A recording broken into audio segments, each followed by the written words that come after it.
Gorgo al Monticano, cartella esattoriale da 1.600 euro recapitata a Daniele Pellicciardi, figlio delle vittime, e la tassa di iscrizione al ruolo della sentenza che il killer nullatenente non ha i soldi per pagare.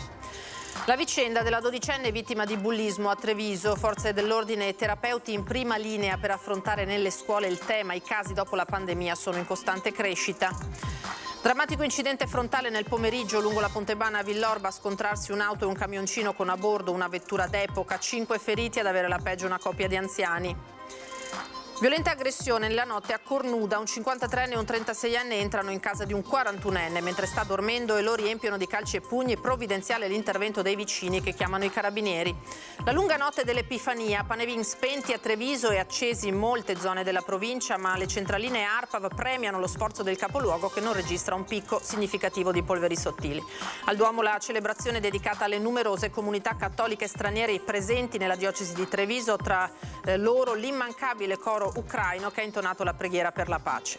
Una befana con elmo e stivali è letteralmente volata questa mattina sul reparto di pediatria del Cafoncello per consegnare giochi e calzette, ma soprattutto regalare un po' di serenità ai piccoli pazienti. Buonasera, ben ritrovati in diretta edizione di Treviso dei telegiornali di Antenna 3. A voi tutti una buona Epifania. Partiamo dal massacro di Gorgo al Monticano e dalla notizia che avete sentito dai titoli, vale a dire la cartella esattoriale da 1.600 euro che è stata recapitata al figlio delle vittime. È la tassa di iscrizione a ruolo della sentenza che il killer non ha i soldi per pagare in quanto nullatenente. È una tassa che viene pagata a ogni sentenza che viene depositata. Questa tassa, questi soldi dovrebbero essere pagati in teoria da chi perde la causa, non è stato fatto, insomma non è stato pagato. Per cui l'Agenzia delle Entrate in qualche maniera si è tutelata chiedendo i soldi a me. Ma non è un processo qualsiasi quello a cui si riferiscono i 1.639 euro della tassa di iscrizione al ruolo della sentenza che l'Agenzia delle Entrate è tornata a richiedere per la seconda volta con la maggiorazione dopo un primo tentativo nel 2019. Il destinatario della cartella esattoriale è Daniele Pellicciardi, figlio della coppia massacrata a Gorgo al Monticano nell'agosto del 2007. Un delitto atroce, l'uccisione di Guido Pellicciardi e Lucia Comino, una ferita che gli uffici statali contribuiscono a mantenere aperta. Questa somma l'avrebbe dovuta pagare Naim Stafa, l'albanese condannato come organizzatore di quella mattanza. Essendo nullatenente resta l'altra parte che è il Ministero dell'Economia e delle Finanze. Ci deve essere stato un errore sulla deposizione della sentenza.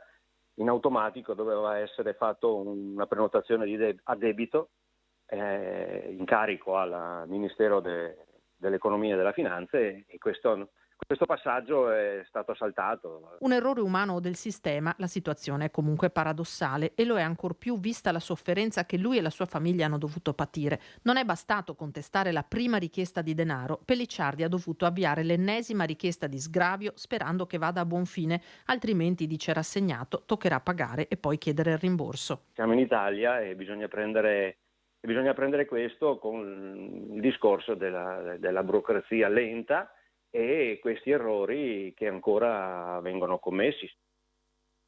Va cambiata immediatamente la normativa vigente sui risarcimenti su chi muore durante il periodo di alternanza scuola-lavoro e lo faremo con il prossimo decreto a cui stiamo lavorando in questi giorni. Primo veicolo normativo utile, lo afferma il ministro del lavoro Marina Calderone intervenendo sulla tragica morte a settembre dello studente 18enne Giuliano De Seta in una fabbrica a Noventa di Piave, ma non risarcita dall'INAIL in base alla normativa vigente. Per questo motivo, continua il ministro, avevo già convocato per il 12 gennaio un tavolo tecnico sulla sicurezza sul lavoro e sui correttivi più urgenti alla normativa.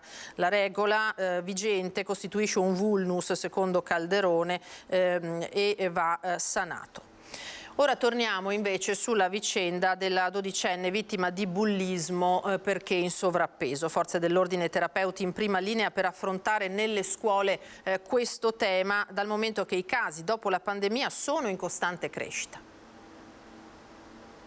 Non più un nuovo fronte, ma una stretta attualità di cui occuparsi quotidianamente. È con questo sguardo che tanto le forze di polizia quanto gli specialisti in ambito clinico affrontano il tema bullismo, di cui la nostra emittente vi ha riportato l'ennesimo caso estremo, quello di una dodicenne allieva di un istituto trevigiano presa di mira dalle compagne perché in sovrappeso e incitata a gesti di autolesionismo, se non addirittura a togliersi la vita. Testimonianza di un fenomeno che lo psicologo Mirko Casteller collega all'isolamento causato dalla pandemia. Non hanno la percezione del danno fisico, mentale che possono causare all'altro soggetto. Questo viene proprio meno.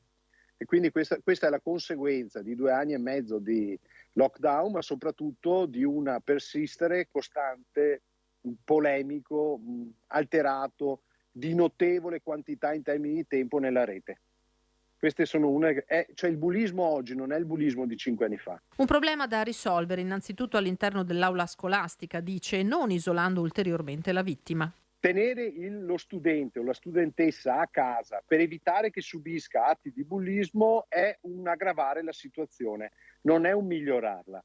Quello che si deve fare invece è affrontare anche nel percorso scolastico in modo diretto quella che è l'aggressione. Rispetto agli atti di bullismo subiti dalla dodicenne trevigiana ancora non è stata sporta denuncia. La presenza negli istituti scolastici in veste di educatori, di rappresentanti delle forze dell'ordine è tornata assidua dopo il Covid anche per contrastare fenomeni come questo. Con il mitigarsi della pandemia siamo ritornati nelle scuole, quindi facciamo incontri nelle scuole dove raccontiamo i pericoli del bullismo, dell'assunzione di stupefacenti, dell'abuso di alcol.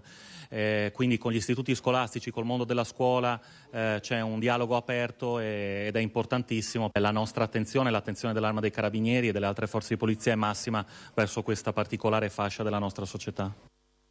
La cronaca di queste ultime ore. Nel pomeriggio di oggi i Vigili del Fuoco e la Polizia Locale sono dovuti intervenire in via Roma a Villorba per un incidente stradale tra un'auto e un carro attrezzi. 5 i feriti, 2 in gravi condizioni, entrambi trasportati dagli operatori del SUEM a Treviso, insieme a un terzo ferito di media gravità, mentre altri 2 sono stati condotti in ambulanza a Conegliano. I Vigili del Fuoco arrivati da Treviso con 2 squadre hanno messo in sicurezza i mezzi ed estratte 2 persone rimaste incastrate proprio nell'abitacolo dell'auto, un Opel Astra che potrebbe aver invaso la corsia opposta causando poi lo scontro. Al volante un 72enne che non è escluso sia stato colpito da un malore. Sono lui e la moglie i feriti in maniera più seria, dietro una coppia di amici. Al volante invece del camioncino c'era un 50enne di Nervesa.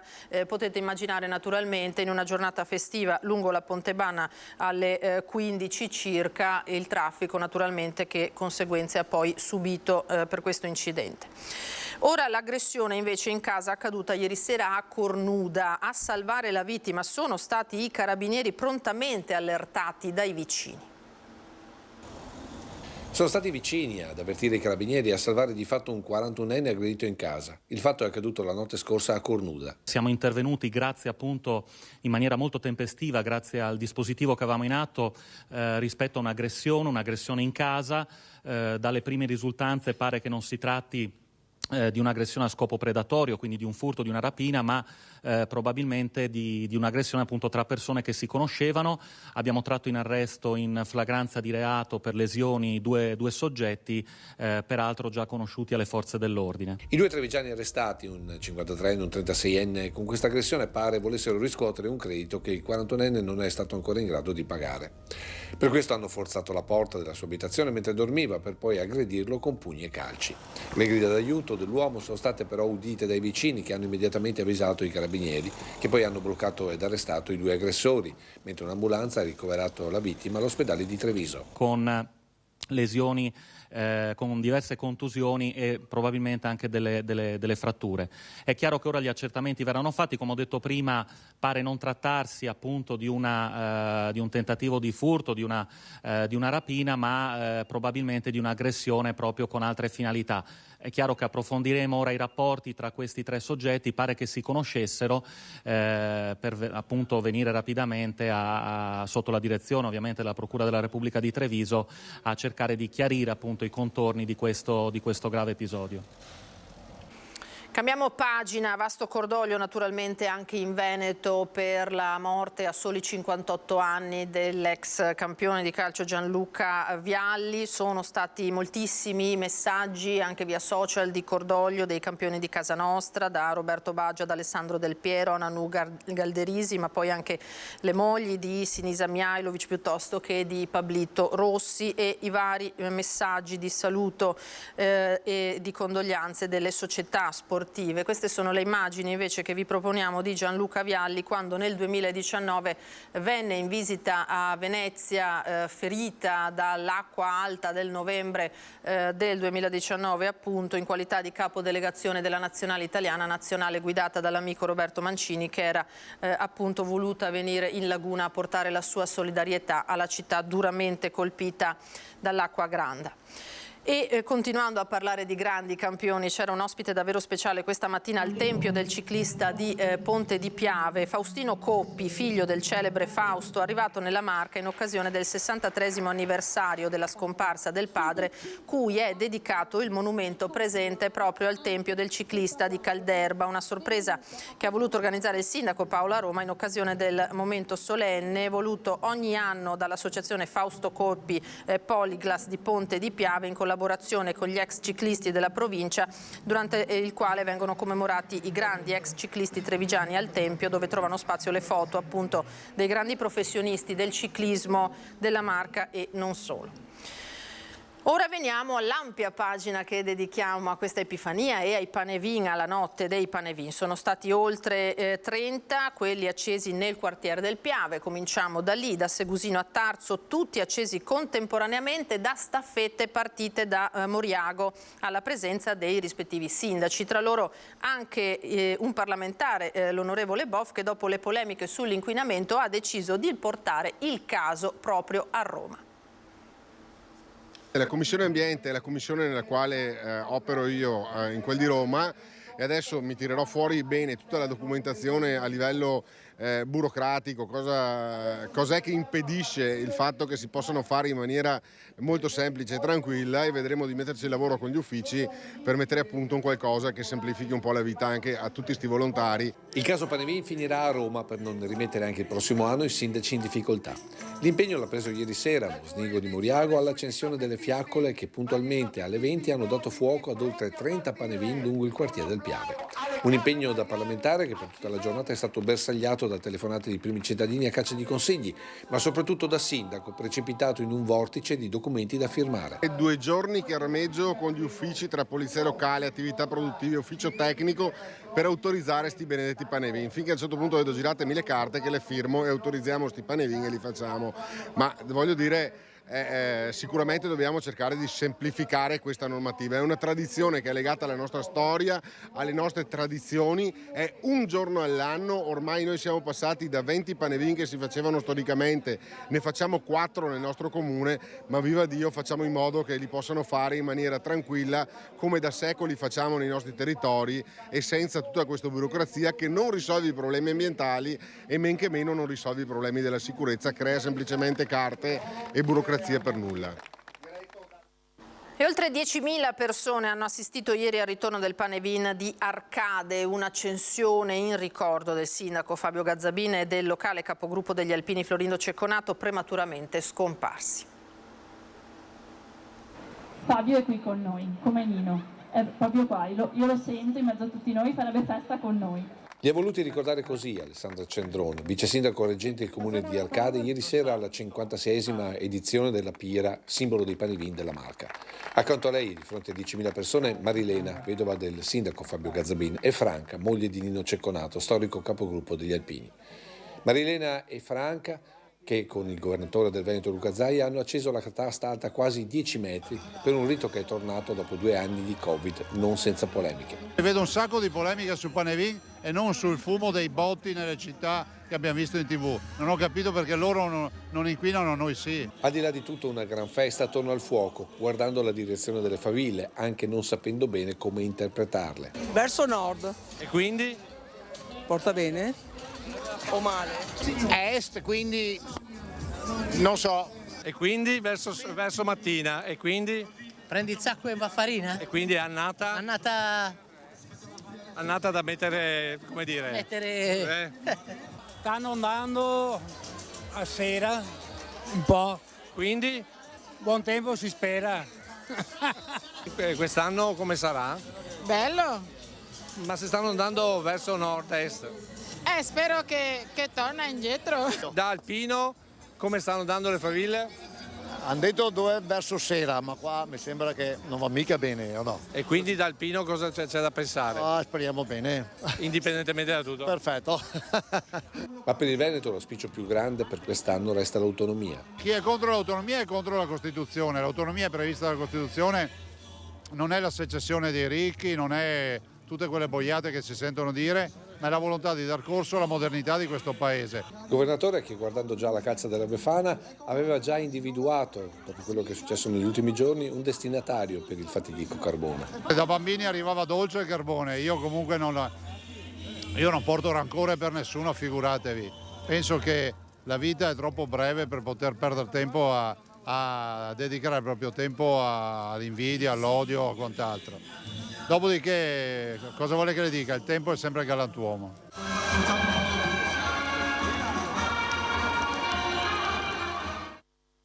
Ora veniamo invece alla scelta di Treviso di vietare i pane vin, che pure appunto ha fatto discutere e ha evitato però, secondo l'assessore all'ambiente Alessandro Manera, ospite oggi a Prima Edizione, di peggiorare una situazione già complicata. Il dato della centralina, che è oggettivo, non lo decide l'assessore o il sindaco o nessun altro, dice che rispetto ai punti 300-400 che arrivavamo l'anno scorso ci siamo assestati sul 100, perché è chiaro che poi il territorio è vasto, la ventosità è anche diversa, Treviso ha una ventosità diversa anche spostandoci da 5, 6, 7, 8 km, e questo è dato oggettivo, perché prendiamo gli ultimi 6 anni, escludiamo il periodo di pandemia dove non è stato fatto. Quando veniva fatto il picco era altissimo. Partire da una condizione già di forte svantaggio era un grosso problema, e ripeto, noi siamo i più dispiaciuti in assoluto. Noi ci abbiamo pensato bene, perché noi eravamo contenti anche noi di andare a accendere il pane vin. Spero sia solo una cosa rimandata, e comunque resta una tradizione per noi inscindibile da quello che è la trevigianità. Dovrebbe dunque perdurare ancora per poche ore questa situazione meteo. Tra l'altro, se lo smog persisterà, sappiamo che da lunedì si riproporrà l'ordinanza antismog, tornerà in vigore dopo la pausa festiva, per cui si rischiano anche blocchi al traffico. Il generale Giancarlo Iannicelli ci spiega però che è in arrivo la pioggia, anche se non molta. La scena è ancora dominata da un'area di alte pressioni che protegge un po' tutta la nostra penisola, tutto il nord Italia, e questo è evidente dalla carta del tempo. Diciamo che questo anticiclone poi si distrarrà nella giornata di domenica, più che altro l'irruzione di aria umida sarà più intensa, travalicherà le Alpi e quindi apporterà qualche precipitazione, ma si parla di piovigine, insomma di breve durata. Più in dettaglio prevediamo su Treviso, su tutto il Trevigiano, per domani ancora nuvolosità stratificata dettata soprattutto dalla foschia, da banchi di nebbia, quindi ci impediranno di vedere il cielo. Questo naturalmente non succede sulle montagne, sui rilievi dove il cielo sarà sereno.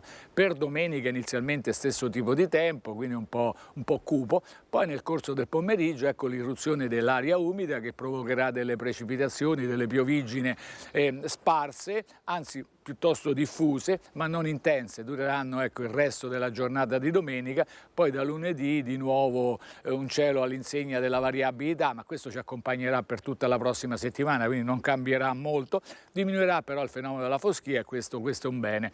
Le temperature, questa è l'anomalia forte di questo periodo, continua il clima mite, il tempo mite, con temperature soprattutto le minime al di sopra di 8, 9, anche 10 gradi oltre la media, quella che sarebbe la media in teoria di questo periodo, e anche le massime si mantengono ben oltre i valori normali. I venti saranno deboli di direzione variabile, l'alta adriatica è previsto poco mosso. È tutto. Un pane vin alternativo è andato in scena invece ieri sera a Roncade. 2 piccoli falò coperti da un cielo di raggi laser hanno illuminato la notte sull'acqua, tanti gli entusiasti in attesa che però torni la tradizione.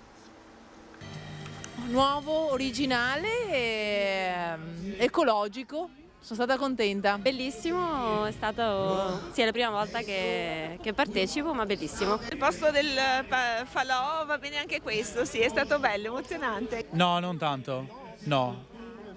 Perché noi siamo qui del paese e mediamente davano fuoco, e quei laser è un'altra cosa, non è la tradizione, non è il vero Panevin.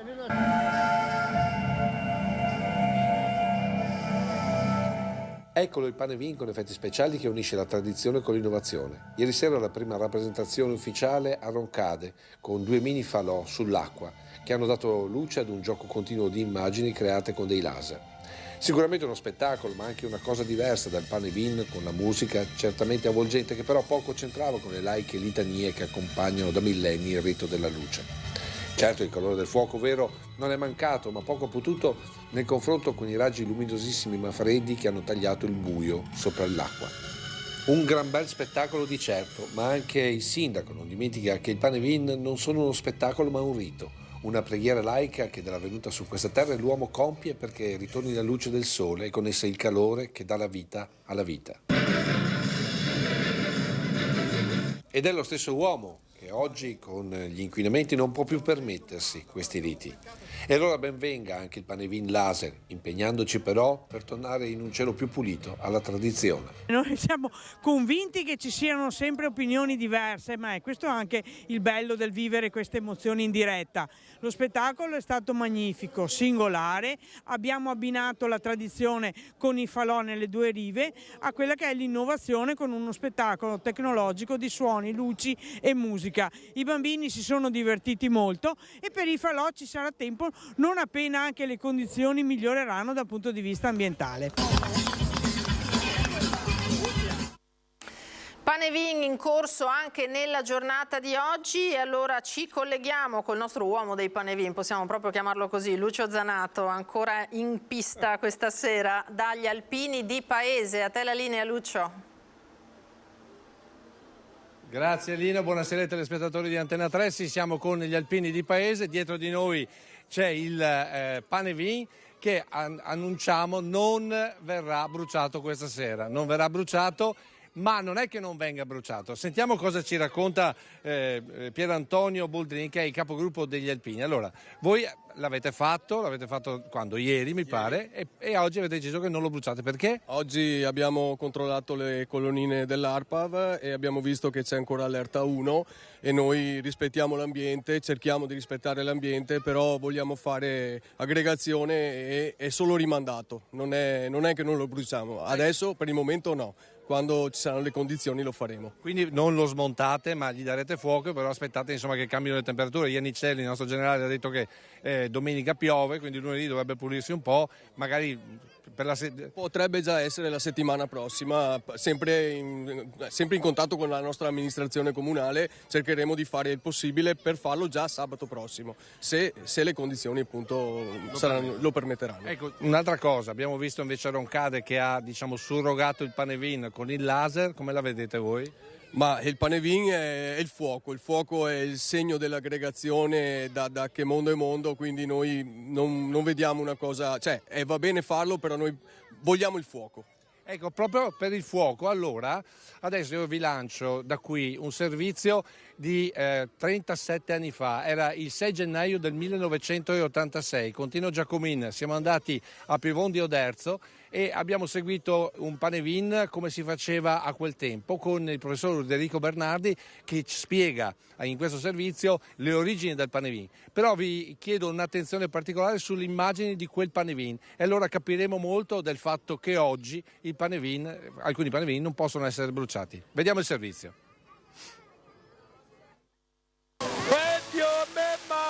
Tanti fagioli, fatti poveri, fiori e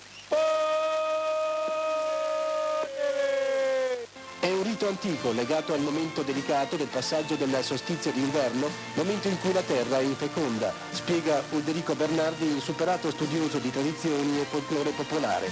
Il momento in cui gli uomini dei campi sono in trepida attesa per il futuro incerto. Ecco allora la festa comunitaria destinata ad assicurare la continuità, quando il gelo serra la terra e le sementi, e il buio vince sulla luce e tutto sembra messo in forse. Ecco allora la festa fondata sul fuoco. Il fuoco è l'elemento simbolico fondamentale perché la fiamma viene a rappresentare tutta una serie di elementi di continuità. Il fuoco, se alimentato, arde per sempre, ecco il segno della continuità eterna. Il fuoco è luce che vince le tenebre, appunto. Il fuoco è calore che vince il gelo. Ed allora attorno a questa simbologia si ritrova tutta la comunità nelle sue generazioni di vecchi, di bambini che sono il frutto appunto della comunità che continua, e di uomini, di donne, e celebrano la festa nell'eccesso, come in tutte le feste. Eccesso alimentare, si intende, con il consumo di sostanze rituali, la pinza e il vino. Una comunione simbolica che ha origini antiche per la nostra gente del Veneto. Risale ad usanze pagane che verranno poi riprese dalla tradizione cristiana. Ma attorno a questo fuoco che accende i sentimenti di comunione tra la gente e di solidarietà giocano altre profonde dinamiche di liberazione e di purificazione. Ed ecco la simbologia della vecchia, questa mitica figura che rappresenta la saggezza e il potere. Di qui sentimenti ambivalenti, amore e ostilità. L'ostilità viene esorcizzata attraverso la purificazione del fuoco, ma c'è anche il recupero dell'aspetto positivo. Dal cielo, nei giorni del Natale, scende un corteo di santi e di protettori degli uomini sperduti nel buio dell'inverno. Tra questi la Marantega, la Befana, che era stata scacciata dalla società delle macchine. Il mito, si è detto, è eterno e senza tempo, immortale, e ritorna sempre. Così è stato per la vecchietta della nostra infanzia. Il corteo invisibile dei santi donatori, che comincia, come dicevo, con San Nicolò, San Martino, Santa Lucia, Gesù Bambino, si conclude appunto con la Marantega, con la Befana, che ancora una volta viene a portare appunto il conforto della solidarietà delle generazioni, ecco l'invisibile, il santo, ciò che è passato, ai bambini, ai frutti della comunità.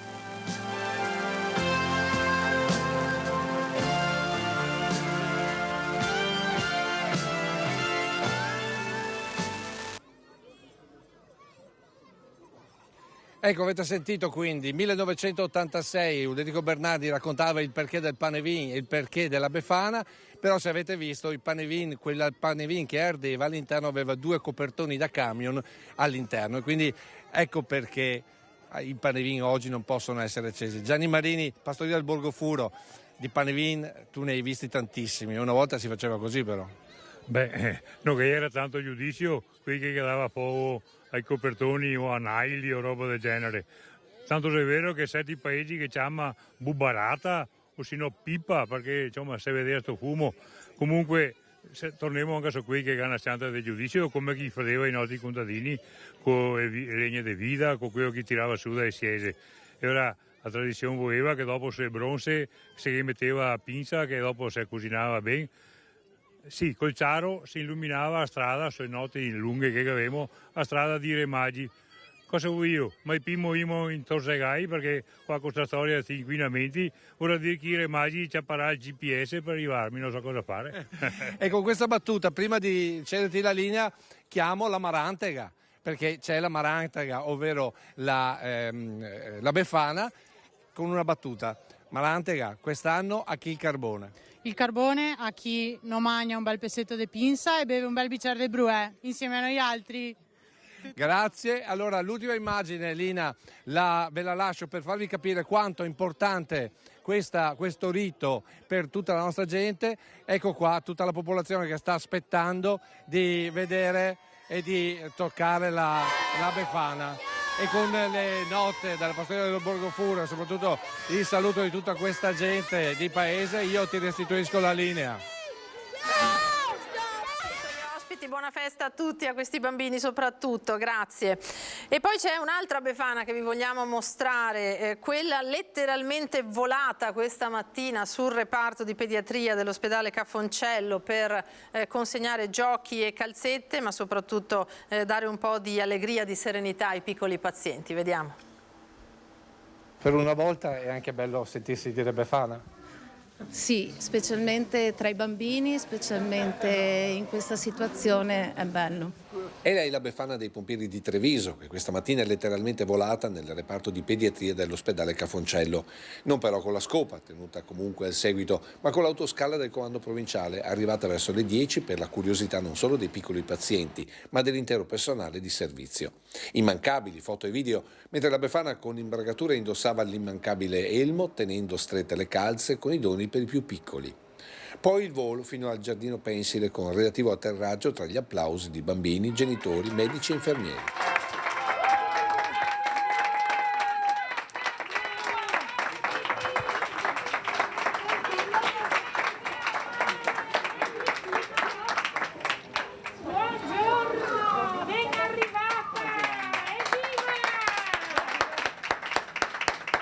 Un momento di spensieratezza per queste famiglie in percorsi di cura che impegnano particolarmente il personale medico, al quale il comandante provinciale ha voluto consegnare personalmente uno dei simboli dei pompieri in azione. La massima misura di protezione, in quanto protegge la testa, quindi la testa è tutto. E quindi per noi questo è l'elemento più rappresentativo di un vigile del fuoco e lo consegniamo, diciamo, a voi come buon auspicio, diciamo, di questo nuovo anno. Grazie, ne ho bisogno, grazie. Una scelta del comandante che ha letteralmente rapito il cuore del personale. Una volta che baso qualcuno. Perché ha avanzato il comandante? A nome di tutta la pediatria per ringraziare tutti voi. E poi è un bell'uomo, merita. Diciamo che oggi siamo noi a dover ringraziare loro per tutto quello che fanno.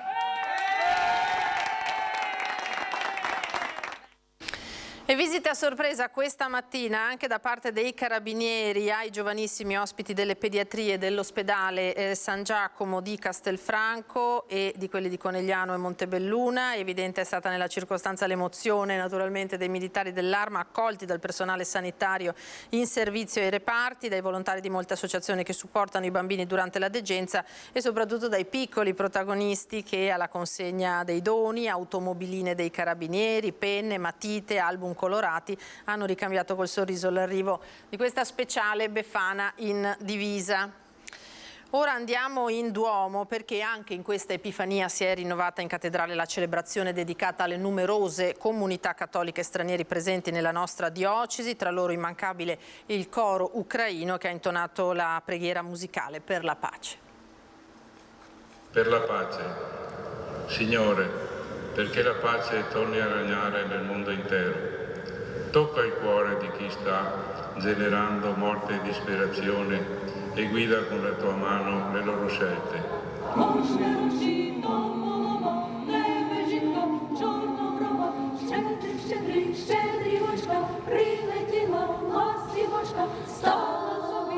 Sono state soprattutto loro a chiedere preghiere di pace, donne e uomini del coro ucraino che da molti anni anima con molti altri l'Epifania in cattedrale a Treviso.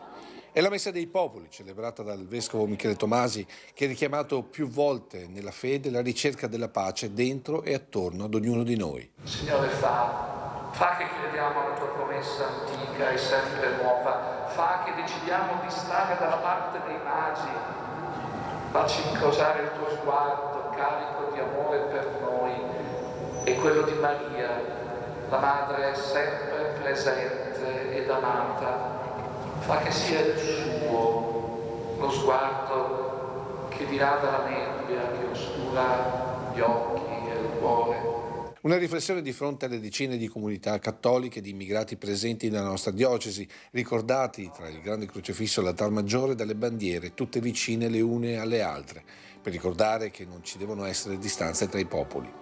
Sui banchi, oltre al sindaco Conte, il prefetto Sidoti, il presidente del Consiglio Comunale Iannicelli, anche Franco Conte, presidente della Trevisani nel Mondo, per ricordare come anche noi, in molti altri stati, siamo piccole realtà che attraverso la fede trovano l'armonia con le altre comunità nel segno della pace.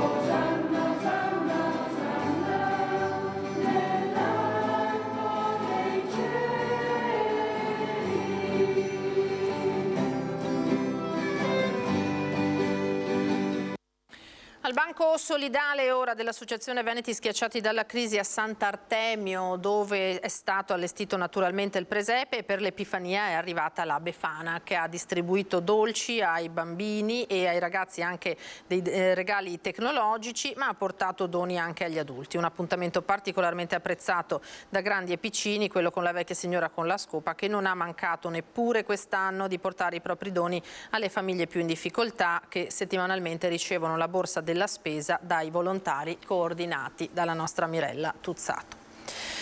E siamo ai vostri presepi immancabili in questa serata dell'Epifania. Allora io vi saluto annunciandovi le creazioni del piccolo Edoardo, 11 anni di Casier, la famiglia Bassanello di Treviso, Giovanna Frozza di Colbertaldo di Vidor, Graziella di Olmi di San Biagio e Nadia Barbon di Zero Branco. Ancora grazie per averci seguito.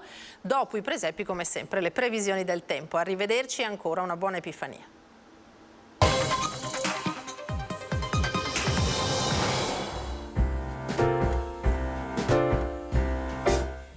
We wish you a Merry Christmas. We wish you a Merry Christmas. We wish you a Merry Christmas and a Happy New Year. We wish you a Merry Christmas. We wish you a Merry Christmas. We wish you a Merry Christmas and a Happy New Year. Good tidings we bring to you and your kin. Good tidings for Christmas and a Happy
Rizzardo SRL, da oltre 40 anni sul territorio con professionalità, serietà e un team competente e qualificato al servizio del cliente per ogni aspetto del fine vita dell'autoveicolo. Bentrovati al meteo. Pressione atmosferica in diminuzione nel weekend, il tempo peggiorerà, ma sabato 7 gennaio sarà ancora buono. Vediamo insieme il dettaglio. Sul Veneto ancora diffusa presenza di foschie, nebbie e nubi basse, localmente saranno anche fitte e persistenti. Cielo comunque piuttosto nuvoloso dappertutto, come ci mostra la nostra grafica, con qualche possibile schiarita in montagna. Non è escluso qualche piovasco alla sera. Temperature stazionarie minime tra 0 e 7 gradi, massime invece comprese tra i 5 e gli 8 gradi all'incirca. Spostiamoci ora sul Friuli Venezia Giulia, anche qui cielo in prevalenza coperto con foschie e qualche pioviggine di sera. Sulla zona montana parentesi maggiormente soleggiate. Temperature invariate, minime tra 5 e 8 gradi, massime sui 7-9 gradi. Infine diamo uno sguardo al Trentino Alto Adige, dove le condizioni saranno alquanto buone, con tanto sole e con nuvolosità in intensificazione soltanto a partire dal pomeriggio. Temperature minime intorno a 1-3 gradi, massime sui 6-10 gradi all'incirca. Dal meteo di Antena 3 per ora è tutto. Arrivederci.